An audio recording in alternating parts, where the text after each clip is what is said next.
বাচ্চাগুলো গোসলটা করবে দিতে পারি না, বাচ্চাগুলোর কত কষ্ট, ওই বাচ্চাগুলো একলাই গোসল করে, একলাই সব কিছু করে। এই বাচ্চাগুলো সবাই কয় যে আম্মু, সবার আম্মু বাবা সবাই ইয়ে করে, আমাদের কেউ করে না। এভাবেই কেঁদে কেঁদে কথাগুলো বলছিলেন 2013 সালের ঢাকা সাভারের রানা প্লাজা ধসার ঘটনায় দুপা হারানো রেবেকা খাতুন। তার বাড়ি দিনাজপুরের ফুলবাড়ী উপজেলার আলাদিপুর ইউনিয়নের বাড়াই চেয়ারম্যানপাড়া গ্রামে। তিনি ওই গ্রামের রাজমিস্ত্রি মোস্তাফিজার রহমানের স্ত্রী। কেমন আছেন জানতে চাইলে তিনি বলেন, একটা জীবন্ত লাশ হয়ে বেঁচে আছি।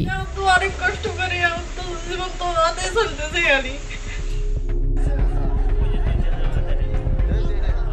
রানা প্লাজা ট্র্যাজেডির 1 যুগ পূরণ হলেও আজও কান্না থামেনি রেবেকার। ভয়াবহ ওই দুর্ঘটনায় সেদিন ধ্বংসস্তূপের নিচে চাপা পড়ে 2 পা হারিয়ে পঙ্গুত্ব বরণ করেন রেবেকা। একই অফিসে কাজ করতেন রেবেকার মা ও দাদি। সেই ট্র্যাজেডিতে তাদের কেউ হারিয়েছেন তিনি। অনেক খোঁজাখুঁজি করেও তাদের খোঁজ মেলেনি। এখনও সেই দুঃসহ স্মৃতি বহন করে চলছেন রেবেকা।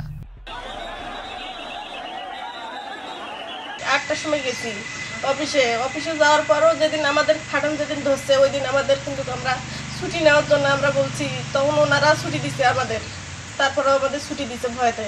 পরের দিন সকাল 8টার সময় আবার আসছি, আসার পর আমরা বাইরে ছিলাম, তখন ওনারা কাছে চাকরিও থাকবে না, আপনারা যে বেতন পাবেন এই ওভার টাইম পাবেন ওইটাও টাকাও আমাদের দিবে না, চাকরি বাকরি মানে ওনার ফ্যাক্টরিতে আমাদের আর নিবে না।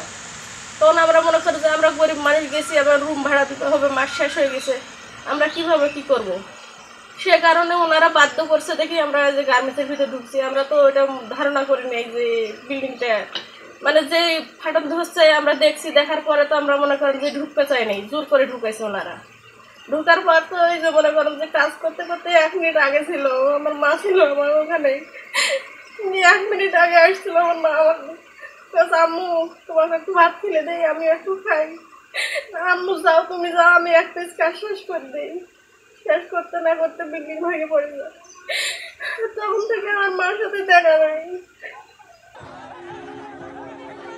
রানা প্লাজার 6ষ্ঠ তলায় সুইং অপারেটর হিসাবে কাজ করতেন রেবেকা।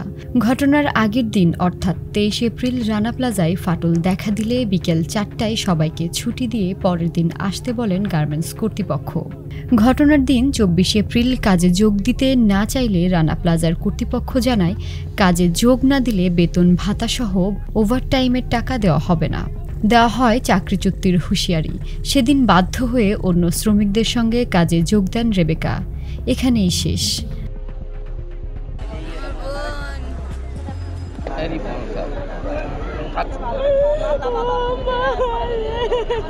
আমার বোনের নাম নার্গিস, আমার নাম বিলকিস, আমরা 5 মিনিটের ছোট বড়।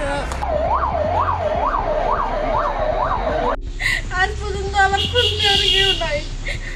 ঘটনার দিন সকাল 9টায় তার মা নাস্তা খাওয়ার কথা বললেও সেই নাস্তা আর করা হয়নি রেবেকার। এরপর টানা 3 দিন আর মুখে খাবার জোটেনি। দুর্ঘটনায় অচেতন হয়ে 3 দিন আটকে পড়েছিলেন ধ্বংসস্তূপের নিচে। জ্ঞান ফেরার পর জানতে পারেন 2টি পা উরু পর্যন্ত কেটে ফেলা হয়েছে। রেবেকার অভিযোগ, সরকারি নিয়ম অনুযায়ী 2 পা হারানো ব্যক্তিরা ক্ষতিপূরণ বাবদ 15 লাখ টাকা পাওয়ার কথা ছিল, তবে ক্ষতিপূরণের 5 লাখ টাকা কম পেয়েছি। সেদিনের ঘটনার সুষ্ঠু তদন্ত করে দোষীদের শাস্তির দাবি জানিয়েছেন পঙ্গুত্ব বরণকারী রেবেকা। ক্ষতিপূরণ মানে আমাদের যে মনে করেন যে সরকার থেকে যে 10 লাখ টাকা মনে করো যাদের 2 রঙ গেছে তারপর 15 লাখ করে দিছে। হ্যাঁ, আমি পাইছি 10 লাখ টাকা, 5 লাখ টাকা আমি পাই নাই। ওনারা মনে করো যে ভুল রিপোর্ট নিয়ে গেছে কারণে কিন্তু আমি 5 লাখ টাকা পাই নাই।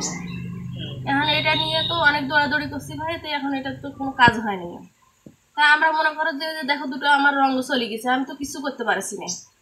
এই যে বাচ্চাগুলো নিয়ে কত কষ্ট করে আমরা দিনকাল আমাকে চলতেছে, ডাল ভাত 2টা খাইতেছি। এই যে মনে করো যে এই কাজ কাম করি, একজনের কাজ কাম কি হয়, সংসার চলে, অতএব কষ্ট করে সংসারটা চলাইতেছি ভাই।